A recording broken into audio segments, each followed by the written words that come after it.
Well, welcome back, friends. On this screencast, we get to take a look at the beginning of the other major problem of the calculus. The one problem we've been working on since the beginning of the semester is how do you take the slope of something that is curvy? And we've devoted a lot of time in this course to finding slopes of things that are curvy.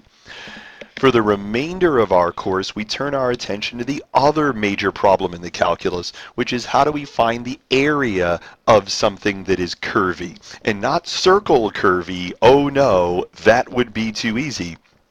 We take a look at how do you find areas like this.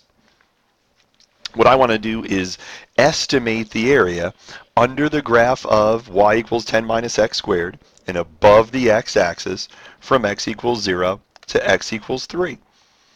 There are a couple of ground rules for these estimations. One is that really we don't know how to find the area of this region. I mean, we could look it up, I guess, but really I don't know the formula for the area of that region, and neither do you. Two, the best tool at our disposal is the rectangle. And so, since all I have to do is estimate, I'm going to use rectangles because they're really, really easy to find areas of. And I'm going to use 3 subintervals. I'm going to break up the 0 to 3 interval into 3 subintervals. And I'm going to find first what is called a left rectangle approximation method. I'm going to use the left rectangular approximation method with 3 subintervals. The left rectangle approximation method with 3 subintervals says on this subinterval here, I'm going to make a rectangle that is as high as the left endpoint dictates. Well, the left endpoint dictates something up here like this. And on this subinterval here, I'm going to use the left endpoint to dictate how high the curve should be. And on this subinterval here, I'm going to use the left endpoint to dictate how high the rectangle should be. Now, in each case, the width of the rectangle is the same. The width is 1 unit.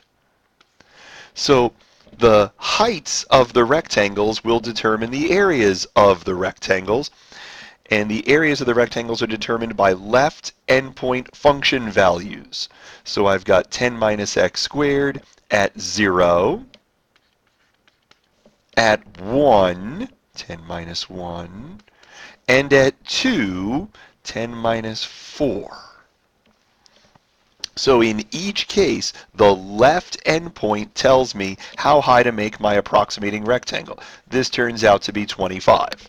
Now this is a bad estimation for reasons that you will talk to me about when we come to class. This is clearly not the actual answer, the actual area under the curve. In fact, you're going to give me a really good argument why this is an over-approximation. 25 is definitely greater than the actual area under the curve. And so you say, well, it must be the fault of the left rectangular approximation method. Why don't we use a right rectangular approximation method? Why don't we say the left endpoints are too high? Let's use on this subinterval the right endpoint. And on this subinterval, the right endpoint. And on this subinterval, the right endpoint. In each case, the width of the subinterval is 1.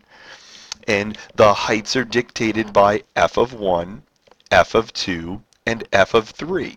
f of 1 is 10 minus 1, f of 2 is 10 minus 4, and f of 3 is 10 minus 9. This turns out to be 16. This is also a terrible estimation, and it is in fact an under-approximation, and I will leave it up to you to determine and talk to me about when we gather why this, what is it about this function that guarantees that I'm going to be looking at an under-approximation if I use the right endpoint. And so you're thinking, I know what you're thinking. You're thinking left endpoint is too high, right endpoint is too low. What if we use the midpoint of each subinterval? What if we let f of 0.5 dictate what the height of the rectangle is? What if we let f of 1.5 dictate what the height of the rectangle is? What if we let f of 2.5 dictate what the height of the rectangle is? In each case, the widths are still 1, and the heights are determined by f of 0.5, f of 1.5, and f of 2.5. Well, this turns out to be the best of the bunch, not that it needed to be, but it turns out to be the best of the bunch, and I'm not sure if that's an over approximation or an under approximation, and you'll probably have some good reasons for that. Your good reasons for your thoughts on that when we gather. But I mean, gosh, you're thinking to yourself, three rectangles is not a lot. What if we had more rectangles? I mean, maybe the left rectangular approximation method wouldn't be so bad if we had more rectangles, maybe twice as many rectangles. Maybe we said every 0.5 will stop and we'll make these rectangles every 0.5. In that case, each of the little subintervals has a width of 1/2, and the heights are f of 0, f of a half, f of 1, f of 1.5, f of 2, f of 2.5. And so those are 10, 9.75, 9, 7.75, 6, and 3.75. This is not as egregious as the 25 was. It's 23.125. I still think this is probably an over approximation, and I think you'll be able to see why. And so you say, well, maybe the right rectangular approximation method isn't so bad if you have more rectangles. Again, every 0.5 instead of every 1, we draw the rectangles. Every 0.5 instead of every 1. And then you get a lot of the same function values, but you don't use f of 0, and you do use f of 3. And this turns out to be 18.625, which does seem to be under, but it's not as under as the 16 was from the previous slide. In fact, you might notice that these numbers are getting closer to each other as we add more rectangles to the mix. And then you might say, well, let's do a midpoint approximation. Let's do a midpoint approximation. Let's let f of 0.25 determine where our height is, and f of 0.75 determine where our height is, and f of 1.25, and f of 1.75, and f of 2.25, and f of 2.75. Let's let those be the heights, and if you do a half of all of those, you end up with 21.0625, and I'm not sure if that's over or under. I have my thoughts on what I think that is, and I'll be interested to hear your thoughts when we gather. These are closer together, but we're not there yet. And so you think, well, what if we went more rectangles? Well, I won't bother you with details, but if we were to double the number of rectangles, we start getting numbers that look better. Those numbers look much closer together than the previous three numbers did, and certainly closer together than the first three numbers did. And so there's this feeling, and I mean, I've got a feeling, and I can't fight this feeling anymore, that the more rectangles we use, the better our approximations will be.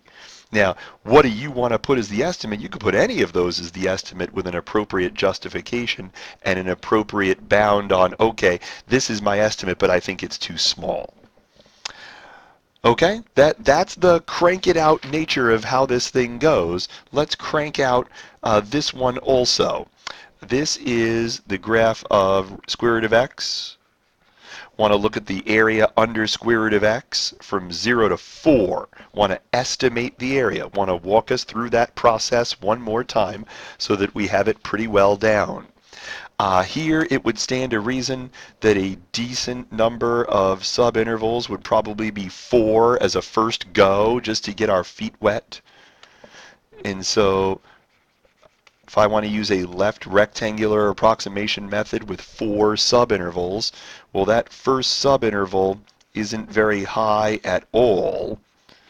And on that second subinterval, we're going to use the function at 1. And on our third subinterval, we're going to use the function at 2. And then on our fourth subinterval, we're going to use the function at 3.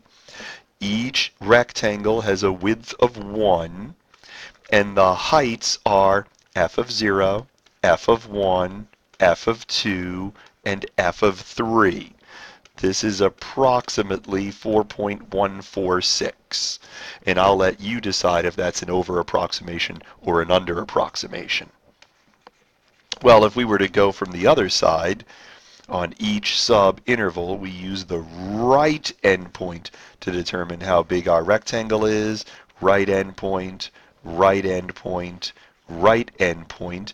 Each rectangle has a width of 1, and the heights are f of 1, f of 2, f of 3, f of 4, and that's approximately 6.146. And so you say to yourself, self, what if I used midpoints instead?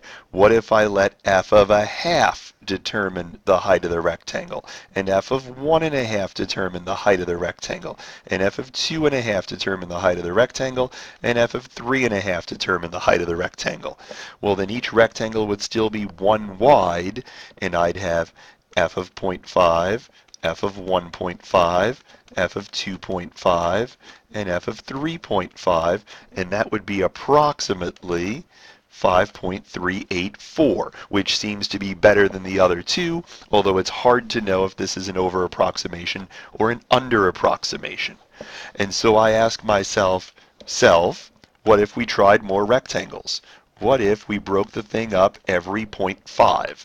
What if we went with 8 subintervals? If we went with 8 subintervals, then the width of each subinterval is 0.5, and the heights are all function values at left endpoints. At the left endpoints, we take the heights. Don't use this one. F of 0, f of 0.5, f of 1, f of 1.5, f of 2, f of 2.5, f of 3, f of 3.5. And that's approximately 4.765. And so then you say, well, what if we used a right rectangular approximation method? What if we used the right endpoints to approximate this area? All the widths are 0.5, and all the heights are function values just like these here.